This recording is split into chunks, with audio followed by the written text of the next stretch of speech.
বন্ধু, রোজা তো চলে এলো, আর মাত্র কয়েকদিন আছে। হ্যাঁ, ঠিক বলেছিস। তা তোর এবার রোজার প্রস্তুতি কেমন?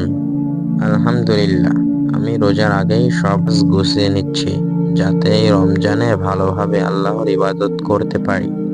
তা তোর প্রস্তুতি কেমন? আমার প্রস্তুতিও বেশ ভালোই। আমি তো ভাবছি এবার ইতিকাফে বসবো। মাশাল্লাহ, আমিও এবার ইতিকাফে বসার পরিকল্পনা নিয়েছি। আলহামদুলিল্লাহ, তাহলে তো বেশ ভালোই হবে। হ্যাঁ, রমজানের এই সময়টা হেলায় হেলায় কাটিয়ে দেওয়া যাবে না। ইবাদত বন্দেগী করে আল্লাহর নিকট থেকে গুনাহ ক্ষমা করে নিতে হবে। হ্যাঁ, ঠিক বলেছ বন্ধু। আচ্ছা বন্ধু, আমি এখন আসি, পরে কথা হবে। আচ্ছা, ঠিক আছে। ফি আমানিল্লাহ। আজ বেচাকেনা বেশ ভালোই হয়েছে মালিক।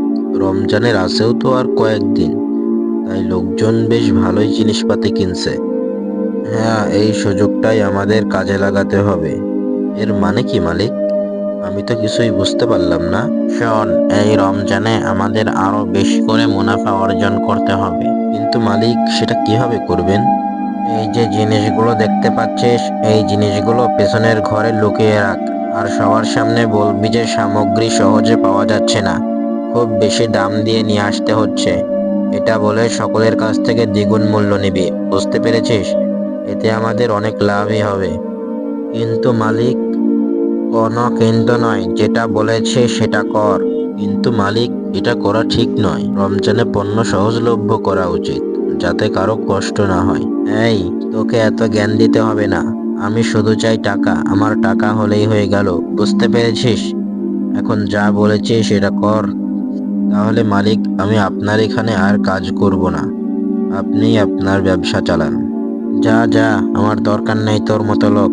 দেখবো কোথায় তুই কাজ পাস। তবে মনে রাখিস, ঘুরে ফিরে তোকে আমার কাছেই আসতে হবে। যা এখান থেকে। জানেন আব্বা, আমরা কয়েকজন বন্ধুরা মিলে একটা পরিকল্পনা করেছি। আমরা এই পুরোটা রমজান কি করব। কি পরিকল্পনা নিয়েছো তোমরা? আমরা এবার পরিকল্পনা নিয়েছি, আমাদের এই এলাকায় যত গরিব মানুষ আছে তাদের সবাইকে সাধ্যমতো সাহায্য করা। বাহ, বেশ ভালো পরিকল্পনা। তোমরা বেশ ভালো উদ্যোগ নিয়েছো। আরো আব্বা জানেন, আমাদের এই পরিকল্পনা বাস্তবায়ন করতে আমাদের প্রধান শিক্ষক সহ আরো অনেকে সাহায্য করবেন বলেছেন। তাই নাকি? তাহলে তো আমাকে ওই মহৎ কাজে হাত বাড়ানো উচিত। অবশ্যই আপনি আমাদের সাথে যোগ দিতে পারেন। আমরা সকলে মিলে অসহায় ব্যক্তিদের সাধ্যমতো সাহায্য করার চেষ্টা করব। রমজানে শুধু রোজা রাখাই ইবাদত নয়, রোজা রাখার পাশাপাশি খারাপ কাজ থেকে বিরত থাকা আর সবাইকে সাধ্যমতো সাহায্য করা। সবাইকে সবাইকে মাহে মাহে রমজানের রমজানের শুভেচ্ছা। শুভেচ্ছা।